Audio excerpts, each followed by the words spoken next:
and praise God. My name is Evangeli Jason. I'd like to welcome you to another episode of Wellness with Shii. Today's episode here at Baraka TV is all about dealing with your emotions and what emotions are. To start us off, I would want to read a verse in Ephesians chapter 4, verses 26. A verse that I love and I like going back to it anytime I feel upset.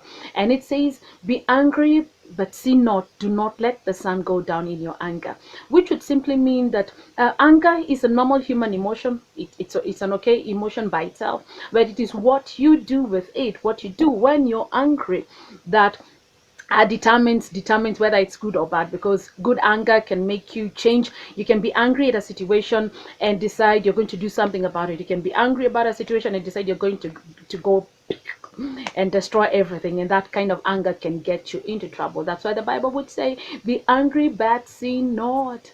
All right, so what is an emotion? In simple words, it would come to say that an emotion is a feeling such as happiness, love, fear, anger, hatred, all these emotions which are caused by either a situation or by people, which would then come to tell us or show that an emotion can be triggered by either a situation or people. Right, so we go deeper. There was a research by a couple of doctors in 1974, which brought about a connection between your brain behavior and your immune system.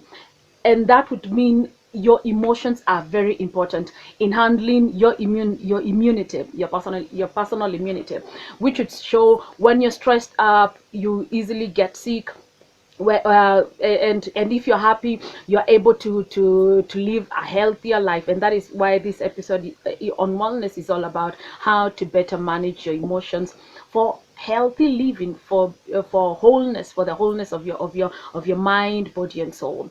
All right. So this research showed, by when they were treating some lab rats, the research showed that there is communication between your body, mind, and emotions. So, and because they are intertwined, it showed that if you handle your emotions well, if you're able to manage your emotions, you're able to keep yourself at a stable place emotionally, then you become less sick. Or if you are sick, you'd recover faster. And so this then I came about a story I had quite some time back. It was about a gentleman that was sick way in the early 1900s. And this gentleman, when he was sick, he had gone to the hospital and been diagnosed, I think, with cancer or one of those terminal illness, and he had been given a month or so to live. So with this at the back of his mind, he's like, okay, you have nothing to lose. So the doctor discharged him and he was taken home. So he told his son to bring him some movies from a guy called Charlie Chaplin. He was an English comedian or something like that. So when he was brought for these movies, he watched them back to back, and all people would hear him laughing and laughing and laughing and laughing and laughing. He did this for a period of 6 months.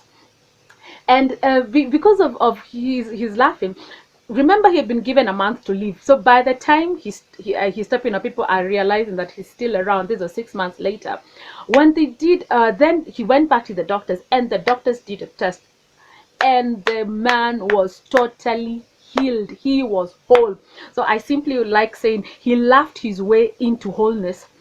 uh, so that brings in us back to this connection of your emotions and your health. Then another story is told of a man who worked at a slaughterhouse. And these big slaughterhouses where they have rooms that are freezers. In one of those days when he was working in the night shift, he accidentally locked himself in one of the freezers. When the guys that were coming in the morning shift found this guy dead. When when they checked his vitals, they say, "Oh, this guy froze to death." But can you imagine, that freezer was not on? Those things the well, do you want to call them the conditions or whatever, those things they put the thing on were not on. How then did this guy die of freezing in a room where the freezer was not on? All in here. So what happened is that he got into the room, and when he locked himself in, or discovered he was locked in, fear kicked in. And when fear kicked in, his emotions played him, and he imagined he was freezing and he froze to death. That tells you how powerful our emotions are. The same thing is just something else that maybe say for people who love watching movies. You've watched these thriller or horror movie, and coincidentally, like most of us, you watch it late at night. When you sit there watching it late at night, and say the movie is over, or in one of the scenes in the movie, something falls in the kitchen like a sufuria. Oh my God, the panic that hits you.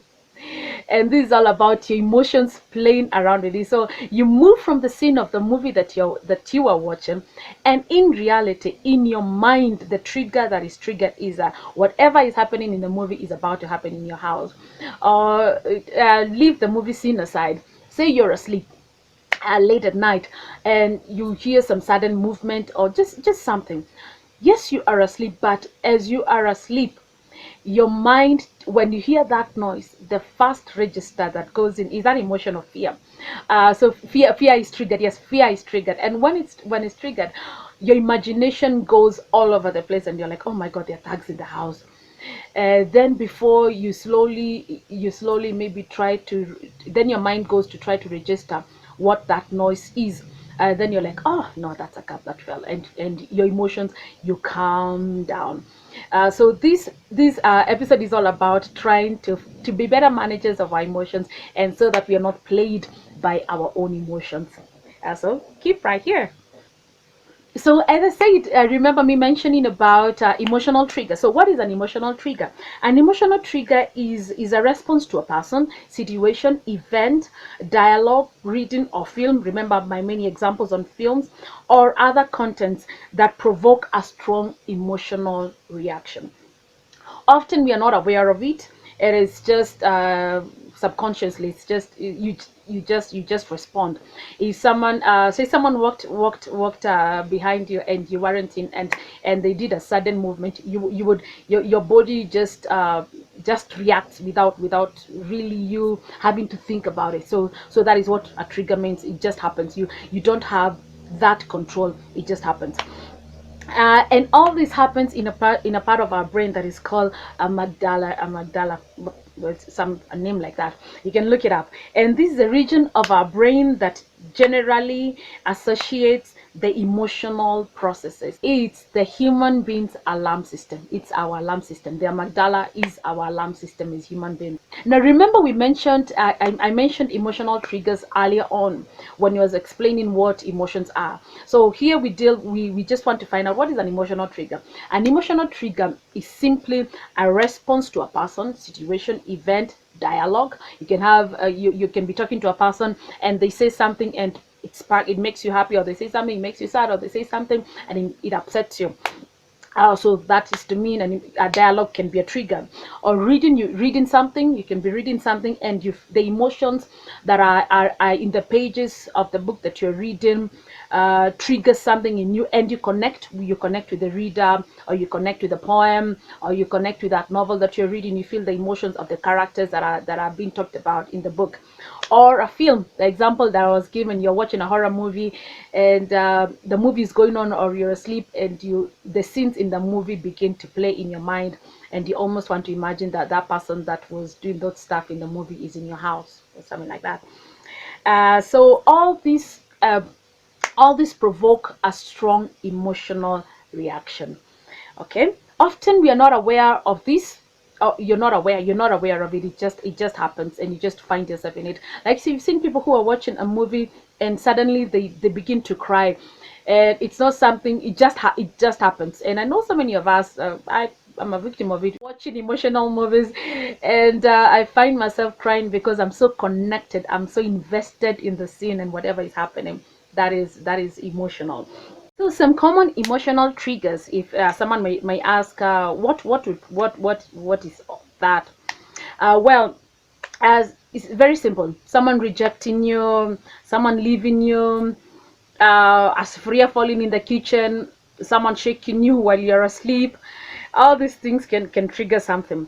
A song, a song for some of us, some songs remind us of someone, some song reminds us of some situation, a particular word, even say actually words can work as triggers. So a word is said and it reminds you of someone, or a song is sung, you heard it over the radio, or you hear someone singing, you hear someone humming it, and it reminds you of something, it triggers something in emotions.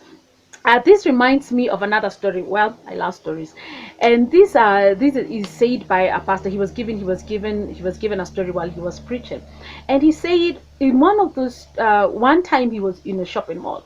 I think he was about 57 or 58 by then, and so he hears this song. You know how malls have some malls have music playing, and when he heard this song, it took him back to when he was 5 years old. Remember, he's 57, 58 thereabout, and the song reminds him of when he was 5 years old, and he immediately begins to cry. This is a 57-year-old man remembering something that happened to him when he was 5 years old, and he begins to cry. And he goes on to say that what that song triggers in him was the emotion of being rejected, because at the age of 5, his parents, I think, left him with his uncle or auntie because they had to go somewhere. And as a young child, when he saw his parents driving off, he felt rejected. His parents were leaving him, his parents were abandoning him. So that is just to show you how strong emotions are.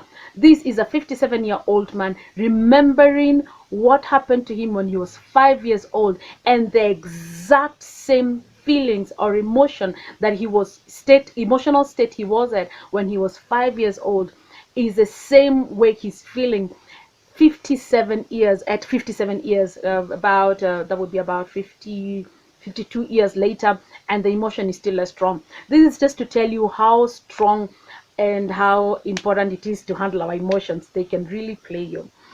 All right, we continue on to say an emotion also, another trigger would be someone giving you a disapproving look. And I know this just reminds me of mothers, and a lot of us, maybe if you have strict mothers have a way of communicating without words. So you'll be doing something and just give you that look, and immediately that look just does, man, my mom is not happy with me, she's upset, or she will discipline me when we get home if you're visiting someone. And that look communicates something that makes you do, that brings out an emotion of fear, or if your mother is very tough and such, or even your father. Or the other one is someone blaming you, or feeling ashamed. That also brings in it works as an emotional trigger. As we come to a conclusion, I'd want to say, and have, okay, my conclusion is long. So we don't become hostages of our own emotions. One of the things I've found out is very helpful is learning to set boundaries.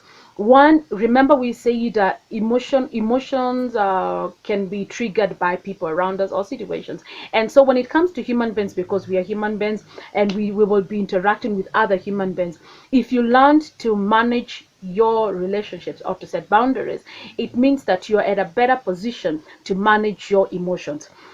Why? Because we really receive so many things from the people around us, whether knowingly or unknowingly. And I think, I don't know if I mentioned it in a previous episode, where if you spend time around someone, you will pick some of their behavior patterns. So, and at times you can pick other things that have been projected from them, and they start manifesting in your life. If that person was upset, and they tell you something, and you immediately get upset, or if that person was happy, they get happy. But here I'm talking about those emotions that trigger negative responses or negative vibes in your life. As we come to a conclusion, I would like to say, because remember we mentioned that emotions can be triggered by people, and again, being human beings, we are always relating with people, we are always interacting with people. One of the things that I found to be very good is learn to set boundaries. Do not allow very many people to cross your boundaries. So keep keep your boundaries. Keep your boundaries with people. and learn who you can bring in, who needs to be kept at a distance, and all those things, just so you manage your emotions better and you live a healthy life. To succeed in life and to be able to maximize your potential and to manage your emotions, one of the things I learned, and which will be helpful, is that learn to be more confident without validation. That is very important. A lot of us, yes, even, and this is just talking about children, we all want to be to that pat in your back, oh, that is very good. But at times, as you go on in life, it might never really come, or when it comes with a tag written to it. So you just want to learn how to live your life without expecting validation, and also and still delivering good. The other thing is, learn to replace your negative emotions with positive things in your mind. Talk about you go through a bad experience. So learn to, as you're thinking about that experience, learn to replace those negative emotions with something positive. And it's all about how you communicate to yourself. Talk to yourself, talk positive things to yourself. Constantly until you replace the negative thing with something positive. And because why I say this is because a lot of these negative emotions or negative things that we keep inside, they work as triggers. And if then they work as triggers, remember what I said, you can be somewhere and a song reminds you of something, whether positive or negative. And allow me to maybe go in the negative way. Say a song reminds you of a heartbreak, a song reminds you of a loss. If you continue to allowing that song or that thing to have that much power over you, you will self-sabotage. Say something good is about to happen in your life, and at the same instant when that good thing is about to happen, the negative trigger takes place. So that means you will self-sabotage, because the negative will outweigh the positive. But when you constantly learn to replace the negative with positive, continually, just trick your own brain. Just trick your own brain. As the Bible says, think on things that are positive, think on things that are good, think on things that are ethical. So constantly keep your brain fed with positive stuff, with positive things, positive affirmation. Someone told you you're not beautiful, continually tell yourself, I'm beautiful, I'm made in the image and likeness of God, I'm beautiful. Someone told you you're not worthy, continue to tell you, affirm yourself, tell yourself I'm beautiful. Look at yourself in the mirror and affirm yourself. Say positive things. Say it in the morning, say it in the noontime, say it in the evening. Make it like how doctors prescribe 3 times a day. So continue affirming yourself. Look at yourself in the mirror and affirm yourself. That is some of the ways you can be able to remove the garbage. That is the garbage, the negative things that you've been told. Feeding your mind with positive stuff. That is one way of removing or short-circuiting the negative triggers. You have to use positive. And they say, one of the things they say is that to unlearn something, you have to do it continually for 21 days. So from now, count for 21 days. Every morning, say, I'm beautiful, I'm good, I'm wonderful, I'm prosperous, I'm going to succeed, I'm accepted, I'm favored, I'm loved. Continue doing that every day for 21 days. And once you form it, it becomes a habit. Every morning you will find that for the rest of your life, when you look at yourself in the mirror, you speak positive stuff.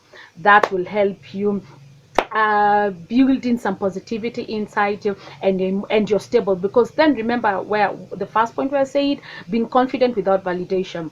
So that also feeds into that. Okay, the other thing is learning to narrow your circle of friends. Remember when I said people work as triggers. So if you narrow your circle of friends, and you bring in closer people that add value to you. People don't have people that divide you. Have people that add value to your life. A friend says she moves away from people she feels, after I've spent time with you, I feel drained. She will not spend her time with such people. So it is good for us to constantly surround ourselves with people that add positive stuff in us. They build you, they encourage you, as much as I say, be confident be confident without having always to look for affirmation. But it is very important to also surround yourself with people that are positive, people that give you good vibes around them, and you pick good energy from them. And maybe that's why they say, if you walk with five broke people, you'll be the fifth one, or if you walk with five millionaires, you'll be the sixth one. Sorry. So that means the people you surround yourself with matter a lot in your emotions.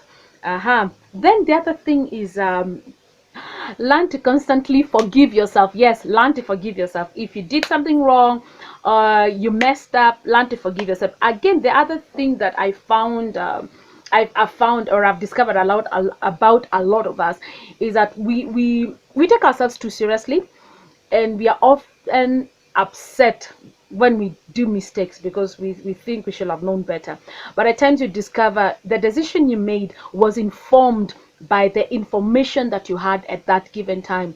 So because of the information you had at that given time, that was the best decision you would have made, or that was the best decision you made, everything, putting into account everything that was going on around you. So then later in life, when you become more informed, or your environment changes, then you discover, oh my god, I was so foolish, why did I do that? And you hold yourself, and you're upset with yourself, and you find, you're saying, oh, I'm so stupid, and all those things. So learn to forgive yourself, learn to forgive yourself, learn to let go of things that maybe you have no control over. Or like I said, when you made that decision you made with the information you had, that was the best decision that you could have made by that time. Even if it meant you lost something, forgive yourself and move on. And do not allow those things to settle or to bring you down. Every time you want to move on, that thought of, oh, I did ABCD, it didn't succeed, so that becomes something that ties you, and you can't move forward. So learn to forgive yourself, learn to break those negative shackles that want to lay your mind hostage, or to keep your mind at hostage, or to kidnap your mind. So as you go on in life, these things will happen, and every other day, even as we are reading in Ephesians 6 verses 26, Ephesians 4 verses 26, sorry, and where it said, be angry but sin not, do not let the sun go down in your anger. So every day, I believe it is important, as you get to the end of your day, sit down and evaluate yourself. Say you came across someone and maybe you responded harshly. You just want to find out, what was I thinking, what was going on in the inside, why did I do this particular thing, what could have worked as a trigger. So once you start identifying your triggers, you're able to then to handle them and to move forward, or to move away, or to make that trigger lose the kind of hold or power it has on you. This has to be something that you do consciously. So I always want to advise, at the end of the day, sit down and evaluate your day. Evaluate your day. Evaluate your day. Look at the conversations you had during the day.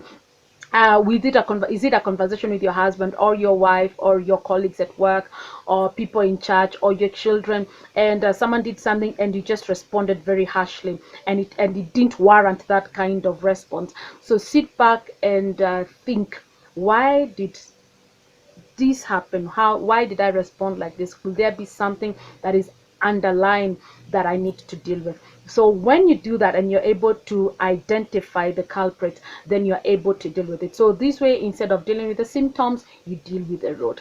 And it is very important, even as you want to live healthy lives, to learn to know what triggers certain things and why we behave in a certain manner. When you do that, you'll be able to live a whole life, you'll be able to have better relationships, you'll be able to understand yourself better, and you'll be able to know what to keep off or what to do when this happens. So if say you're angry, when the Bible says be angry but sin not, I know when the person says this, I know I can begin to feel in the inside of me, I think this conversation is not going very well. You can just tell that person, stop, stop, let's stop there. And then walk away. Simply just walk away. Is it a husband and wife, you're beginning to argue, a conversation is slowly turning into an argument, and emotions are going high, just breathe in and just say, give me 1 minute, open the door, go for a walk.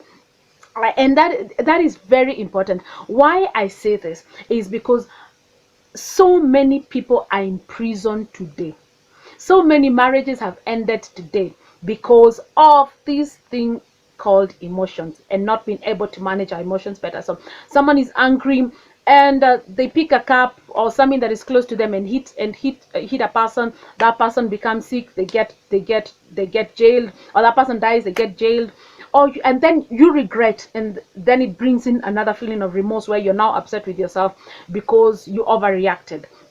So it is very important to learn to manage our emotions for better living and better relationships around us, and even to better handle our lives. Again, some other people get angry, and then they have a heart condition, and you get hospitalized. Well, it is something that you can have been able to manage if you are in better control of your emotions. Then the other thing, remember the study I said, where our emotions are related to our immunity. A lot of people are sick today, and if they managed their emotions, if they learned to manage their emotions, they would get well. So learn to laugh, just laugh, find things that are funny and laugh. And then learn healthy ways of managing your emotions. Like I said, if you're angry, or a conversation, you're in a conversation and you feel you're getting angry, just stop the conversation. Tell the person, okay, stop right there, and walk out, and then find a better environment, or a better way of communicating what you're feeling. Another thing that is said is that a lot of impulse buying happens to us when our emotions are high. So learn to monitor your emotions, so that you don't buy stuff that you don't necessarily need. Oh yes, another one that is good to note: don't shop when you're hungry. When you're hungry and you go shopping, you will buy a lot of unnecessary stuff. So you see, everything is connected to our emotions, and that is why, for you and me to live better lives and to live holistic lives, we need to manage our emotions. I pray that this is helpful to someone, and it's an encouragement, and it helps you live a better life. And there's so much we can learn about our emotions, and I pray that this blesses you and keeps you strong. So until next time, see you, and God bless you.